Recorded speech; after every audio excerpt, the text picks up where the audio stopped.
Japan के सफल दौरे के बाद प्रधानमंत्री नरेंद्र मोदी पापुआ न्यू गिनी के लिए रवाना। हिंद प्रशांत द्वीप सहयोग मंच के तीसरे शिखर सम्मेलन की संयुक्त रूप से करेंगे मेजबानी। प्रधानमंत्री नरेंद्र मोदी ने G7 शिखर सम्मेलन में एक शांतिपूर्ण, स्थिर और समृद्ध दुनिया की ओर विषय पर आयोजित सत्र में भाग लिया। यूक्रेन के राष्ट्रपति वोलोदिमीर ज़ेलेंस्की इस कार्य सत्र में शामिल हुए। दुनिया भर के नेताओं ने वैश्विक चुनौतियों से निपटने के तरीकों पर किया मंथन।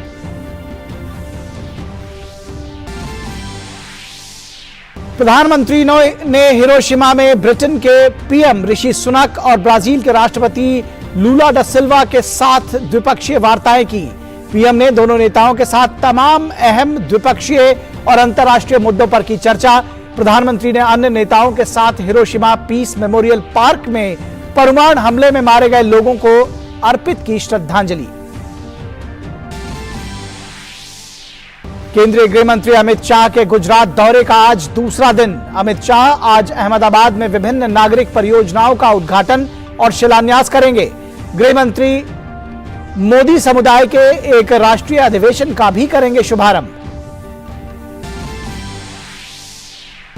मुंबई में G20 देशों की पर्यावरण और जलवायु स्थिरता कार्य समूह की तीसरी बैठक की शुरुआत।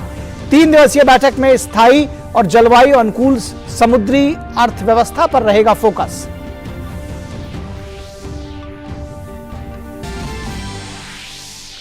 और आईपीएल में आज खेले जाएंगे 2 अहम मुकाबले। दिन के पहले मैच में मुंबई इंडियंस और सनराइजर्स हैदराबाद के बीच होगी भिड़ंत। वहीं दूसरे मुकाबले में रॉयल चैलेंजर्स बेंगलोर और गुजरात टाइटंस होंगे आमने सामने।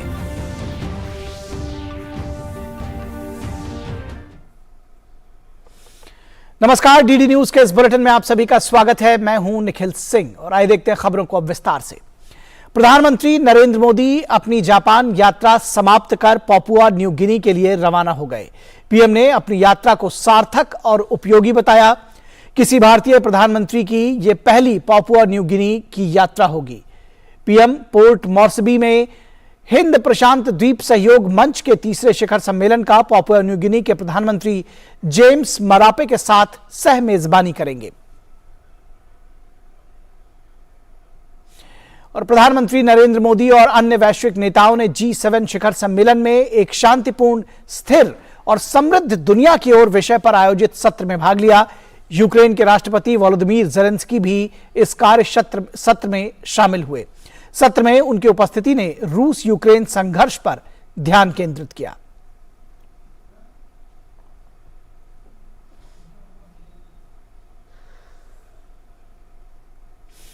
और प्रधानमंत्री नरेंद्र मोदी और ब्रिटेन के प्रधानमंत्री ऋषि सुनक के बीच आज हिरोशिमा में द्विपक्षीय वार्ता हुई।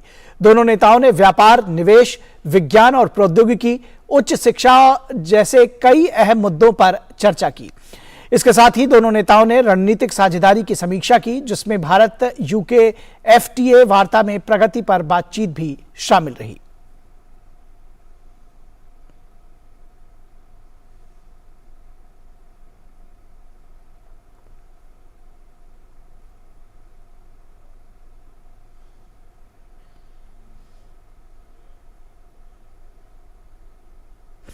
इसके अलावा आज हिरोशिमा में भारत और ब्राजील के बीच भी द्विपक्षीय वार्ता हुई। प्रधानमंत्री नरेंद्र मोदी ब्राजील के राष्ट्रपति लुइज इनसियो लूला डी सिल्वा ने तमाम अहम मुद्दों पर बातचीत की।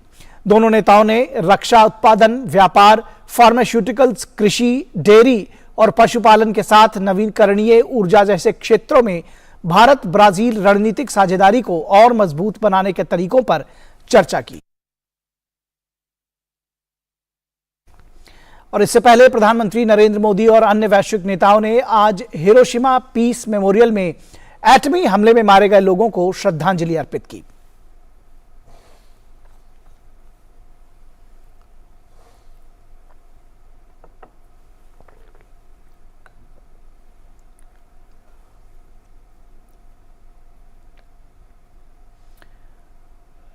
और PM Hiroshima peace memorial museum भी गए। वहां उन्होंने प्रदर्शनी में रखे दस्तावेज देखे। इसके साथ ही आगंतुक पुस्तिका में हस्ताक्षर किए।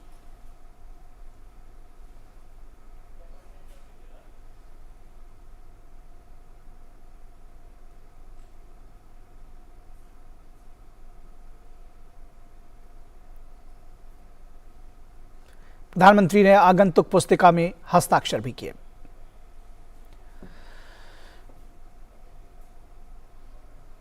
प्रधानमंत्री ने हिरोशिमा शांति मेमोरियल का दौरा किया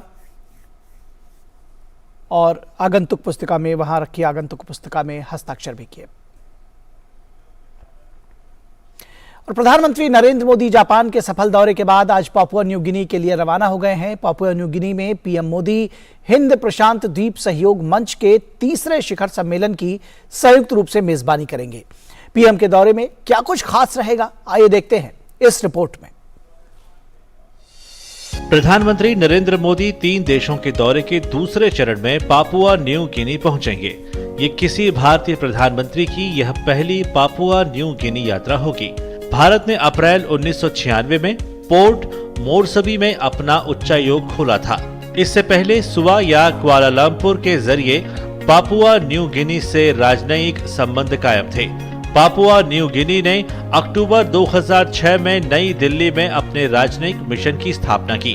दोनों देशों के बीच मैत्रीपूर्ण संबंध है और राष्ट्रमंडल, गुटनिरपेक्ष आंदोलन और संयुक्त राष्ट्र जैसे अंतर्राष्ट्रीय मंचों पर दोनों देश निकटता से काम कर रहे हैं। थीम होगा डेवलपमेंट, वही है हमारा डेवलपमेंट पार्टनरशिप में इन देशों के साथ, ताकि ये लोगों हैं काफी कोलोनियलिज्म से वेरी समीप में। Recently they came out of they were what के under colonialism. So it is हमारा ड्यूटी है कि हमारे ये इन कंट्री को अच्छी तरह उनको आगे बढ़ाए और हमारा डेवलपमेंट, हमारा द वे हमारा 1.4 बिलियन को we brought out of them into a development mode and able to provide sustenance, and we are able to march to become the 5th largest economy now.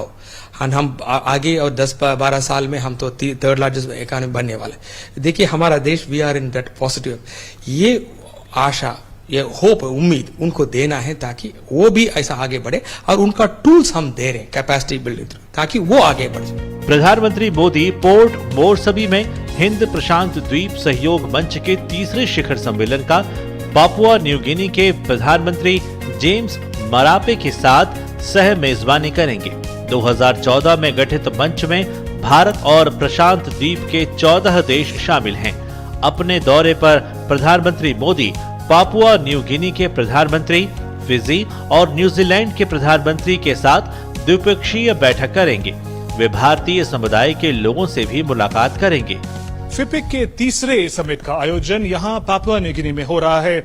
आप देख सकते हैं जिस तरह हिंद महासागर और प्रशांत महासागर की लहरें आपस में मिलती हैं, उसी तरह आशा है कि भारत और पैसिफिक आइलैंड्स आपस में मिलकर सहयोग और विकास की नई परिभाषा लिखेंगे। मेरे सहयोगी कैमरा पर्सन आनंद कुमार, बिब्लेंदु पांडे और हुकुम सिंह के साथ मैं शुभेंदु घोष, डीडी न्यूज के लिए पोर्ट मोरसबी में।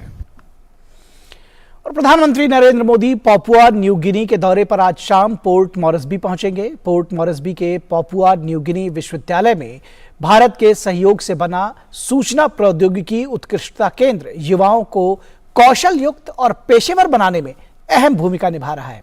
देखते हैं ये विशेष रिपोर्ट। डेवलपमेंट पार्टनरशिप भारत और पापुआ न्यू गिनी के संबंधों की आधारशिला कही जा सकती है।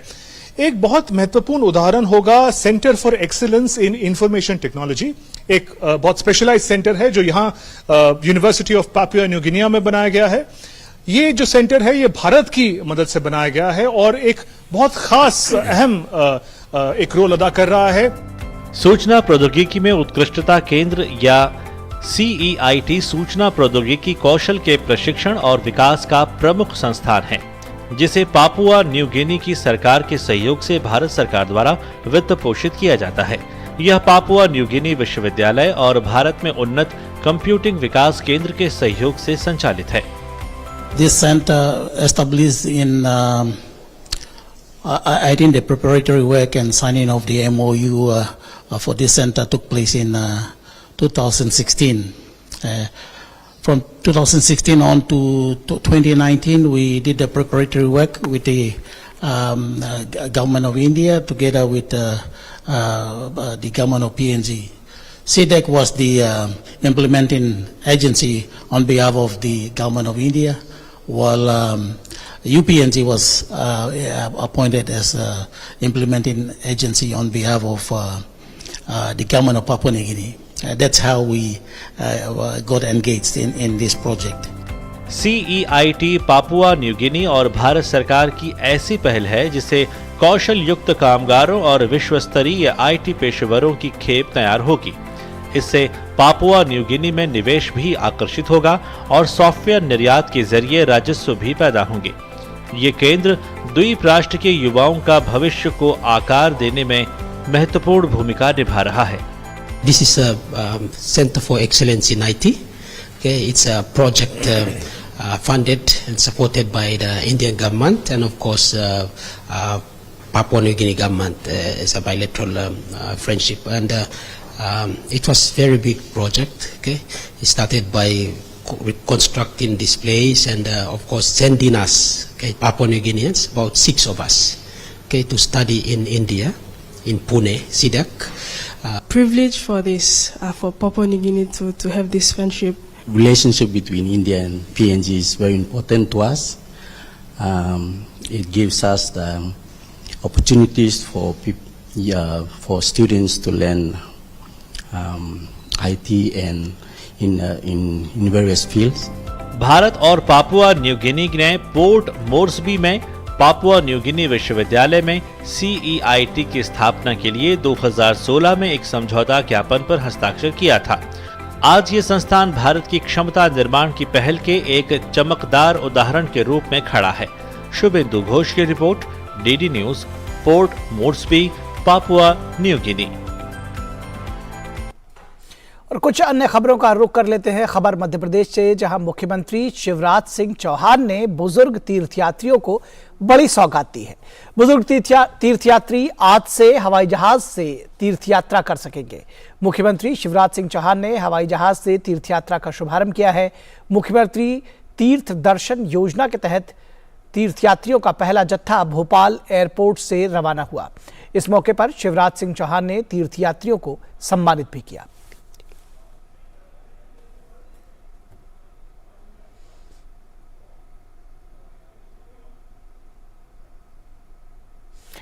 और BSF के जवानों ने पाकिस्तान के नापाक मंसूबों पर फिर से पानी फेर दिया है।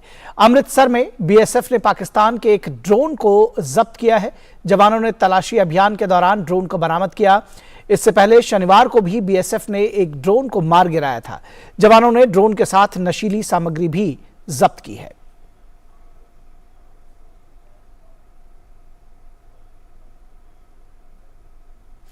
और जम्मू कश्मीर में G20 की बैठक को लेकर सुरक्षा व्यवस्था पुख्ता कर दी गई है। आवाजाही के दौरान वाहनों की चेकिंग की जा रही है। श्रीनगर में आने जाने वाले सभी रास्तों पर विशेष चौकियां स्थापित की गई हैं। इलाकों में गश्त बढ़ा दी गई है। CRPF, पुलिस और सेना के जवानों के साथ सभी सुरक्षाकर्मी किसी भी स्थिति से निपटने के लिए पूरी तरह से तैयार हैं।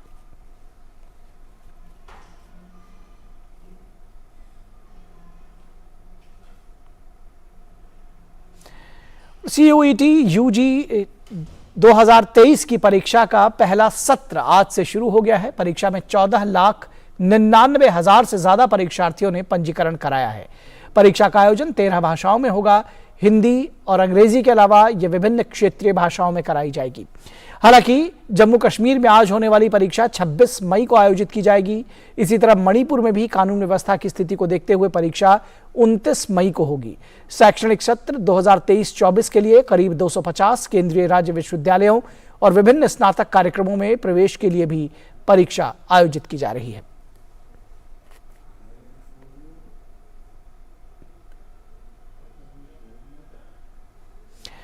और हरियाणा के गुरुग्राम में राहगीरी दिवस समारोह का आयोजन किया गया। मुख्यमंत्री मनोहर लाल ने समारोह में भाग लिया। राहगीरी कार्यक्रम में जल संरक्षण, पर्यावरण संरक्षण, खेलकूद और स्वास्थ्य के प्रति जागरूकता, सड़क सुरक्षा के साथ ही मनोरंजन से जुड़े कार्यक्रमों में को शामिल किया गया। राहगीरी कार्यक्रम का उद्देश्य लोगों को सरकारी योजनाओं के बारे में जानकारी देना है।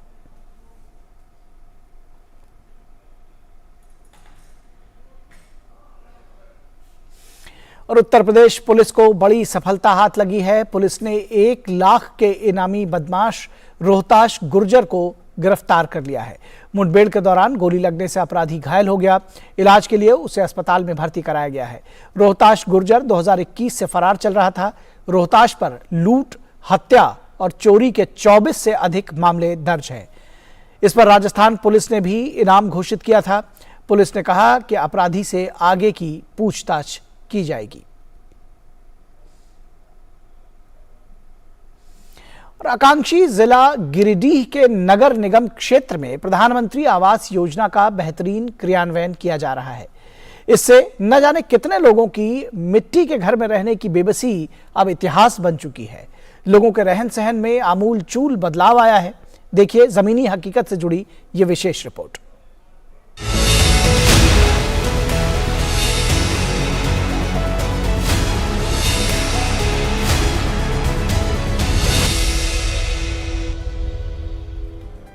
गिरिडीह नगर निगम अंतर्गत लखारी मोहल्ला की लता देवी और पूजा के चेहरों पर आज रौनक है। इनकी जिंदगी पहले ऐसी नहीं थी। बरसात और ठंड में वो बच्चों के साथ घर के एक कोने में रहने को मजबूर थीं। मगर प्रधानमंत्री आवास योजना की बदौलत आज उनकी ये बेबसी इतिहास बन चुकी है। आज इनके पास खुद का पक्का मकान है। पहले माटी के घर ला दल का सरकार पका के घर दे तो आवाज छतर रहिए पानी का दे माटी घर वाला पानी तनी चुवेला पानी रह के बचा रह के आखे लिए सने पानी चुवेला घर पे माटी के घर ला सरकार दल का पका के घर अब ठीक से रहिए बचा लेके। मिट्टी और खपड़ेल के मकान में रहने वाली ये महिलाएं प्रधानमंत्री आवास योजना का लाभ मिलने से बेहद खुश हैं। घर अभी पूरी तरह से तैयार भी नहीं हुआ है, लेकिन इन्होंने रहना भी शुरू कर दिया है। पहले था माटी के घर, पानी भी नहीं छू रहा था और अब सरकार कॉलोनी दिया है और अब खुश है। अच्छा सब हम लोग रह रहे हैं। सरकार हमारा घर दल के रहे भी व्यवस्था कर रखे, बाथरूम दल के, राशन कार्ड दल के, स्मार्ट कार्ड बना दल के। अब से कर से हम बहुत खुशी है। जे भी सरकार का हमारे लिए बढ़िया करके और धन्यवाद। प्रधानमंत्री आवास योजना ने कमजोर वर्गों के चेहरों पर हंसी और खुशी लाने का काम किया है और उनके हालात बदले हैं। अब वे भी प्रधानमंत्री आवास योजना की बदौलत सुकून भरी जिंदगी जी पा रहे हैं, जहां ना तो गर्म लू के थपेड़े हैं, ना ही सर्दी का सितम और बरसात की मार है। अब उनके जीवन में बस आराम ही आराम है। गिरिडीह से रमेश प्रभाकर के साथ दिवाकर कुमार की रिपोर्ट, टीटी न्यूज।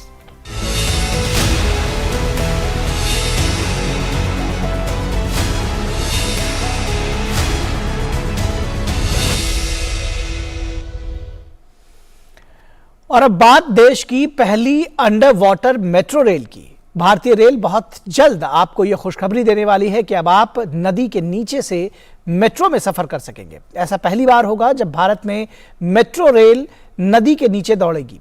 क्या है यह पूरा प्रोजेक्ट और क्या है इसकी खासियत, देखिए इस विशेष रिपोर्ट में। मेट्रो ट्रेन को आपने एलिवेटेड या फिर शहरों में सुरंगों के अंदर से जाते हुए देखा भी होगा और सफर भी किया होगा, लेकिन अब पहली बार देश में मेट्रो ट्रेन नदी के नीचे से यानी पानी के नीचे से होकर गुजरेगी। यह अजूबा कर दिखाया east west metro corridor Kolkata ने, जो भारत में परिवहन के एक नए अवतार की शुरुआत होगी। हम बात कर रहे हैं कोलकाता में साल्ट टेक से हुगली नदी के नीचे से होकर गुजरने वाली हावड़ा मैदान मेट्रो रेल की, जो तकरीबन 16.5 किलोमीटर लंबी है। इस कॉरिडोर में 5.74 किलोमीटर का रास्ता हुगली नदी के नीचे से होकर गुजरेगा। टोटल जो कॉरिडोर है सॉल्ट लेक सेक्टर 5 से लेके हावड़ा मैदान तक, ये 16.55 किलोमीटर का है। इसमें से कुछ पोर्शन जो है एलिवेटेड है, कुछ अंडरग्राउंड है। अंडरग्राउंड पोर्शन की जो लेंथ है 10.81 किलोमीटर की है और हुगली रिवर बेड के नीचे, बेड के लगभग 15 मीटर नीचे जो अंडरग्राउंड टनल है, इसकी लेंथ जो है 522 मीटर की है। अब जो 16.55 किलोमीटर का जो कॉरिडोर है, इसमें से 9.3 किलोमीटर का कॉरिडोर जो है ऑलरेडी पब्लिकली कमीशन किया गया है। तकरीबन 10,000 करोड़ से ज्यादा की लागत से बन रहा इस प्रोजेक्ट का 90% काम पूरा किया जा चुका है। खासतौर पर नदी के नीचे का पूरा टनल बनाया जा चुका है और इसे इसी वर्ष में शुरू करने का भी लक्ष्य रखा गया है। इसके बन जाने से जहां 1.5 घंटे का समय नदी को क्रॉस करने में लगता है, तो वहीं अब मेट्रो के जरिए महज चंद मिनटों में इसे पूरा किया जा सकेगा। हावड़ा से कोलकाता की दूरी भी कम होगी और लोगों को एक सुगम परिवहन माध्यम भी मिलेगा। इसमें अभी सॉल्ट लेक सेक्टर 5 से शियालदा तक already it is open for commercial services passengers के लिए। Now the planning is planet से लेके सॉल्ट लेक हावड़ा मैदान तक कमर्शियल सर्विस चालू करने का वी आर टारगेटिंग इन दिसंबर 2023। दोनों एंड जो कलकत्ता के दोनों हावड़ा और कलकत्ता इन दोनों को सीमलेस कनेक्टिविटी हो जाएगी below the river. At present सिर्फ 2 ब्रिजेस हैं जिससे लोग पार होते हैं, प्लस जेटी सर्विसेज रहती है। Now metro services will also connect from both the ends. यह पहली बार होगा जब कोई मेट्रो नदी के नीचे बने सुरंग से होकर गुजरेगी। यह सुरंग नदी के तल से 13 मीटर नीचे और सतह से 33 मीटर नीचे बनाया गया है। इस प्रोजेक्ट की सबसे खास बात यह रही कि नदी के नीचे बने इस सुरंग को सिर्फ 66 दिनों में पूरा किया गया है, जिस पर मेट्रो ट्रेन का ट्रायल भी लगातार जारी है। यानी कोलकाता के लोगों को एक बड़ी सौगात, उन्हें अब सड़क पर ट्रैफिक की परेशानी नहीं झेलनी होगी। अब वह मेट्रो के जरिए नदी पार कर सकेंगे और अपने गंतव्य तक पहुंच सकेंगे। Abhishek Singh, DD news, Kolkata. और केंद्र सरकार की आयुष्मान भारत योजना आदिवासी बाहुल्य जिले कोरबा के लोगों के लिए वरदान साबित हो रही है। यहां शहरी और ग्रामीण क्षेत्रों में संचालित 243 उप स्वास्थ्य केंद्रों के अलावा प्राथमिक और शहरी प्राथमिक स्वास्थ्य केंद्रों को उन्नयन कर हेल्थ एंड वेलनेस सेंटर बनाया गया है, जिसका सीधा फायदा यहां के लोगों को मिल रहा है। देखिए जमीनी हकीकत से जुड़ी यह विशेष रिपोर्ट।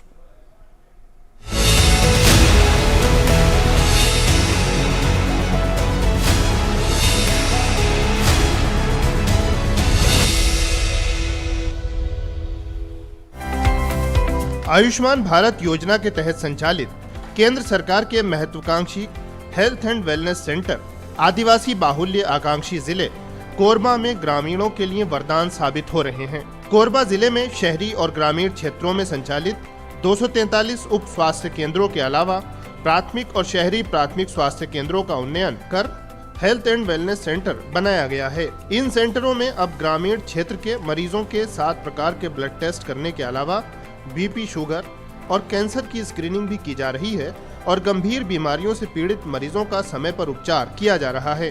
कोरबा के कलेक्टर संजीव कुमार झा ने बताया कि आकांक्षी जिले कोरबा का अधिकांश हिस्सा वनांचल क्षेत्रों से घिरा हुआ है।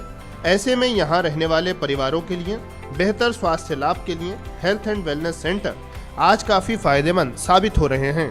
हेल्थ के इश्यूज एक चैलेंज के रूप में रहता है, तो इस समय हेल्थ एंड वेलनेस सेंटर अपने यहाँ बहुत अच्छा काम कर रहे हैं। वर्तमान में 243 हेल्थ एंड वेलनेस सेंटर्स हैं जो कि फंक्शनल हैं और अच्छे से काम कर रहे हैं। और ये चूँकि बिल्कुल ग्रास रूट और इंटरमीडिएट लेवल पे हैं, इनसे बहुत बड़ी जो हमारी टारगेट पॉपुलेशन है उनको इनका लाभ मिल रहा है। इसका अंदाज़ा इससे लगा सकते हैं कि विगत 2 वर्षों में लगभग 2.5 लाख लोगों को, इससे मरीजों को इससे सीधे लाभ मिला है। जिला मुख्यालय से करीब 40 किलोमीटर दूर करतला विकासखंड के रामपुर और मधवानी में संचालित हेल्थ एंड वेलनेस सेंटर में जब इस योजना की हकीकत जानने का प्रयास किया गया तो यहाँ इलाज करा रहे ग्रामीणों ने बताया कि वनांचल क्षेत्र होने के कारण पहले किसी भी बीमारी या प्रसव के कारण करतला या फिर शहर जाना बड़ी समस्या थी। गाड़ी की सुविधा नहीं होने पर मरीज की जान खतरे में पड़ जाती थी, लेकिन केंद्र सरकार की आयुष्मान भारत योजना के तहत गांव के स्वास्थ्य केंद्रों को हेल्थ एंड वेलनेस सेंटर बनाए जाने के बाद सारी सुविधाएं उन्हें गांव में ही मिल रही हैं। गर्भवती महिलाओं का सुरक्षित प्रसव कराने के साथ ही इन सेंटरों में संचालित लैब में खून और पेशाब की जांच कर गंभीर बीमारी का समय पर पता लगाने के साथ साथ बेहतर उपचार लाभ भी मिल रहा है। बहुत दिक्कत होता था, करतला जाना पड़ता था, कोरबा जाना पड़ता था। तो अभी बहुत सुविधा है, बीपी जाँच, शुगर और गर्भवती महिला को भी यहीं जाँच कराते हैं, खून पेशाब बहुत सारे जांच हो जाते हैं। यहाँ बहुत फायदा होते, हर मरीज के इलाज होते और गर्भवती मन के पूरा जांच होते, खून टेस्ट होते, बीपी शुगर के चेक होते, गोली मांदी मिलत है। बहुत अच्छी पहल है क्योंकि मधवानी गांव से भी बहुत इंटीरियर क्षेत्र कहलाता है और यहाँ जब से ये HWC खुला है तब से स्टाफ भी में बढ़ोतरी हुई है और बहुत सारी सुविधाएं भी बढ़ गई है, तो बहुत अच्छी पहल है शासन की। गौरतलब है कि केंद्र सरकार की महत्वाकांक्षी आयुष्मान भारत योजना के तहत ग्रामीण और शहरी क्षेत्रों में संचालित स्वास्थ्य केंद्रों को लगातार हेल्थ एंड वेलनेस सेंटर में उन्नयन कर स्वास्थ्य सुविधाएं बढ़ाई जा रही हैं। इसका सीधा लाभ ग्रामीण क्षेत्रों में रहने वाले गरीब परिवारों को मिल रहा है, जिसका सीधा लाभ ग्रामीण क्षेत्रों में रहने वाले गरीब परिवारों को मिल रहा है। कोरबा से विजय कुमार की रिपोर्ट, डीडी न्यूज।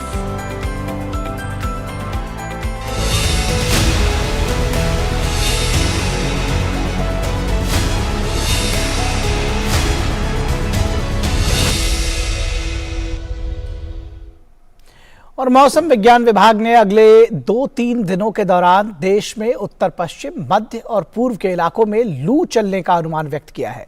उत्तर पश्चिम भारत में अगले 3 दिन के दौरान अधिकतम तापमान में 2 से 4 डिग्री सेल्सियस की वृद्धि होने की संभावना है। मौसम विभाग ने कहा है कि उत्तर प्रदेश, गांगेय पश्चिम बंगाल, झारखंड, हरियाणा, राजस्थान, छत्तीसगढ़ और मध्य प्रदेश में अलग अलग इलाकों में लू चलने की स्थिति बन सकती है। विभाग ने कहा कि हवा में नमी और उच्च तापमान के कारण ओडिशा, कोंकण क्षेत्र, आंध्र प्रदेश, तमिलनाडु और केरल में भी गर्मी की संभावना है। दुनिया भर में आज अंतर्राष्ट्रीय चाय दिवस मनाया जा रहा है। इस दिन का मकसद चाय के इतिहास, उत्पादन, खपत और स्वास्थ्य लाभों सहित चाय के विभिन्न पहलुओं के बारे में जागरूकता बढ़ाना है। चाय कई विकासशील देशों के लिए आय का एक प्रमुख स्रोत भी है। आज चाय का आनंद अनगिनत किस्मों में लिया जाता है, जिसमें काली, हरी, सफेद, ओलोंग और हर्बल चाय शामिल है। ये एक विश्व स्तर पर पोषित पेय बना हुआ है जो दुनिया भर में लोगों और संस्कृतियों को जोड़ता है। इससे पहले चाय उत्पादक देश 15 दिसंबर को अंतर्राष्ट्रीय चाय दिवस मनाते थे, क्योंकि तब तक इसे संयुक्त राष्ट्र की ओर से मान्यता नहीं दी गई थी। इसे लेकर भारत सरकार ने बड़ी पहल की और 2015 में संयुक्त राष्ट्र के खाद्य और कृषि संगठन के जरिए आधिकारिक तौर पर अंतर्राष्ट्रीय चाय दिवस मनाने का प्रस्ताव रखा, जिसे स्वीकार कर लिया गया। भारत में चाय की लोकप्रियता और स्वीकार्यता का अंदाजा इस बात से ही लगाया जा सकता है कि दुनिया में सबसे अधिक कुल उत्पादन की लगभग 30% चाय की खपत भारत में होती है।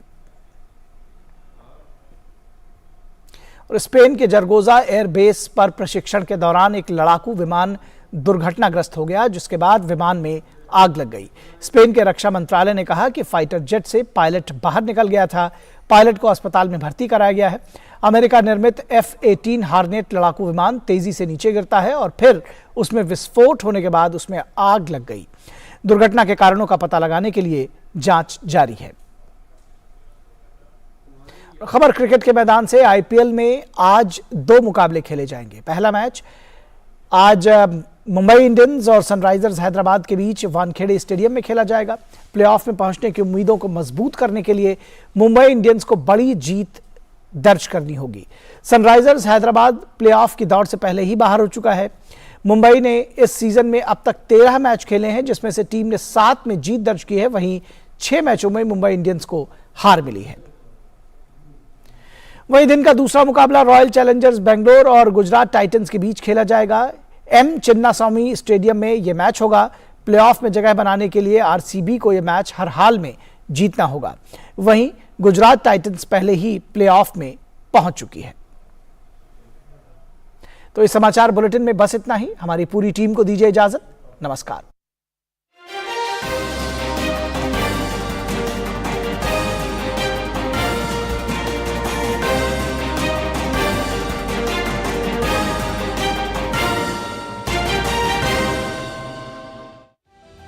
समाज की बेड़ियां